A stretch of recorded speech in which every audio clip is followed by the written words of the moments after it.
Well, I mean, yeah, um, his impact I can't, you know, overstate. I mean, I think we've gotten to know enough about him as a college football community to know that he's special. And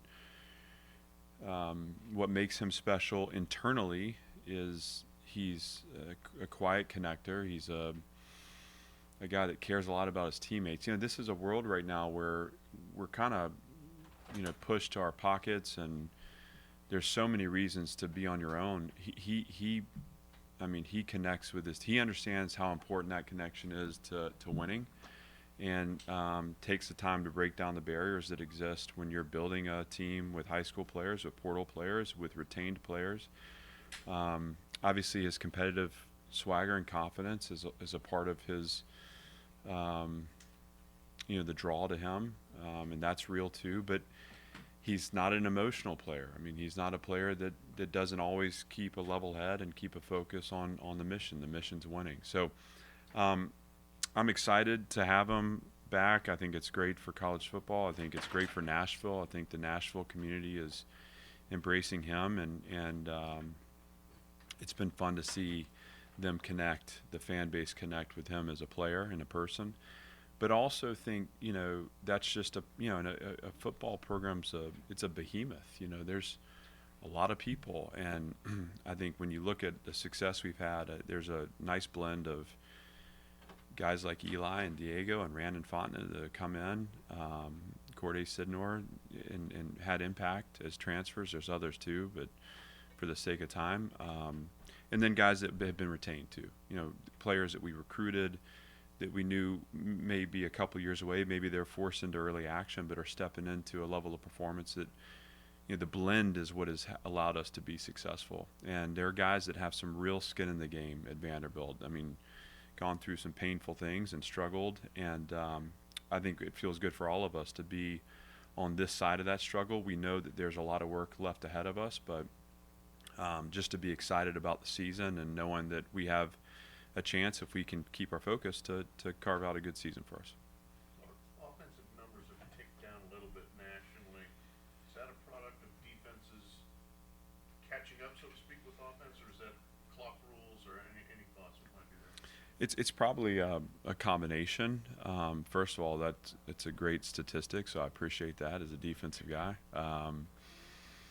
It felt like for a while there they were running and there was going to be no end to offensive progress. I think also if you look at the way, especially in our league, I mean, teams are playing 17 games. I think they're starting to take on this kind of almost NFL personality with respect to how you take care of your team. And so the point is to win. It's not to to score as many points as you can. And I think people are starting to pay attention to that and really model based off, trying to possess the ball, trying to score touchdowns, trying to,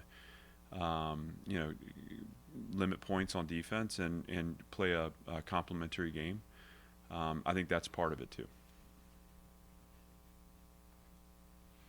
We've had multiple conversations with different coaches about portal windows and Mike Elko brought up the point that the academic calendar somewhat limits what you can do. Do you have a preference of when you like to be able to know what your team is?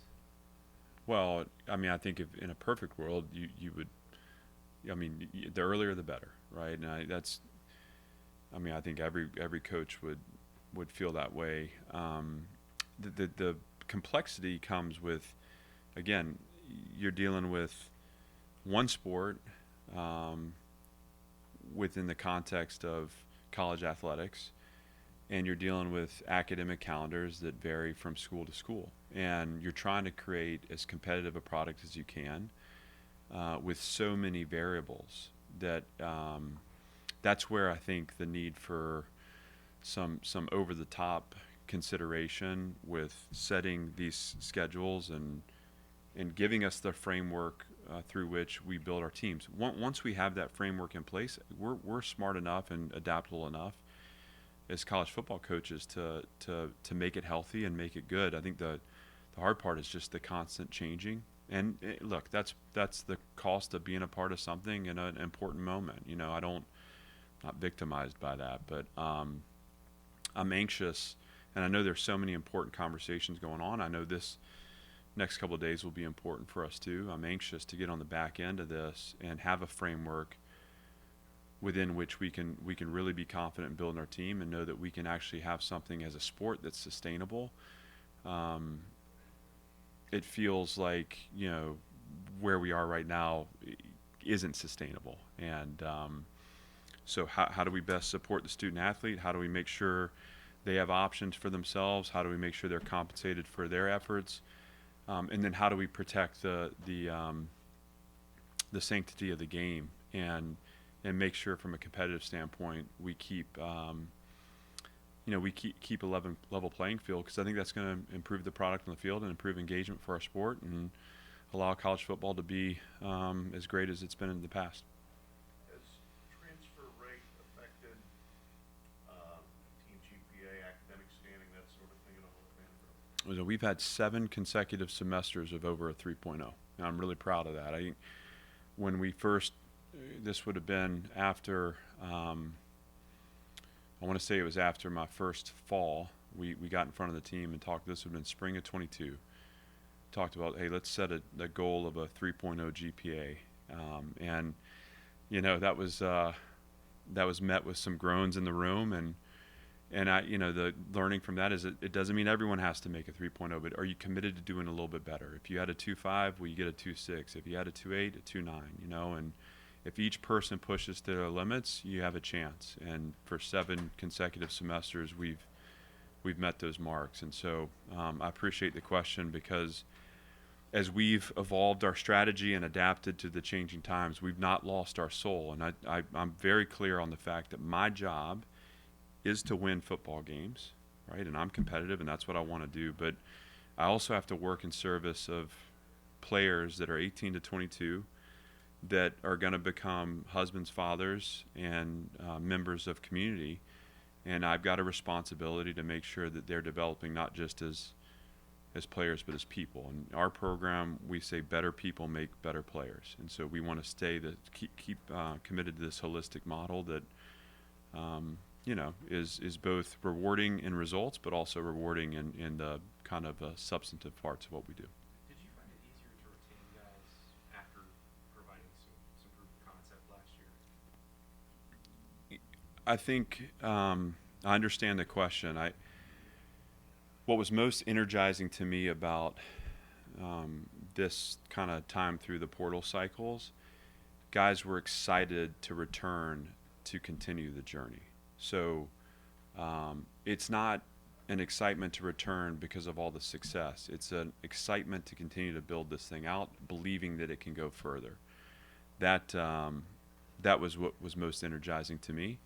And like any enterprise, as we experience success, people are paying attention to that. And so our ability then to reach out, the people that are internal that choose to come back, they make that choice because they know what they're a part of. So there is some affirmation there.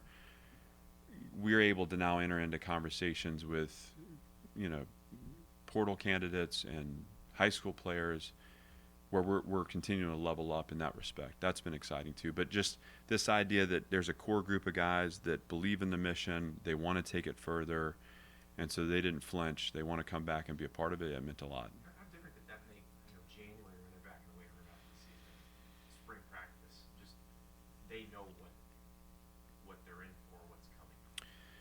Well, the familiarity is huge. I mean, again, once you know the setting and the conditions, the context for which you work, you can work a little harder. You're not asking questions. You're making statements in the way you attack. To keep in mind, too, a year ago, I don't remember, maybe you guys remember, but I'm sure we were talking about all the transformation that had been made within our program and new coaches, new strength staff. And so, that was year 4 as a program, but really year 1 with a staff. This is year 2. And again, not just the players' comfort and the players' awareness and the players' expectation, but the coaches too. Their families are in place. I was talking to Mark on the Byington on the trip down. He's worked 18 months straight, and just not stopped. I mean, that is a hard thing to do. It's nice to have the staff, with their feet in the ground, really understanding, the challenges we have, the opportunities we have, the vision for success.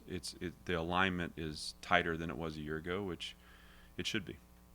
Thanks, everybody. Thanks. Clark, Clark? Did they find it? Yeah, they found it. It's sliced up. It's all over the country now.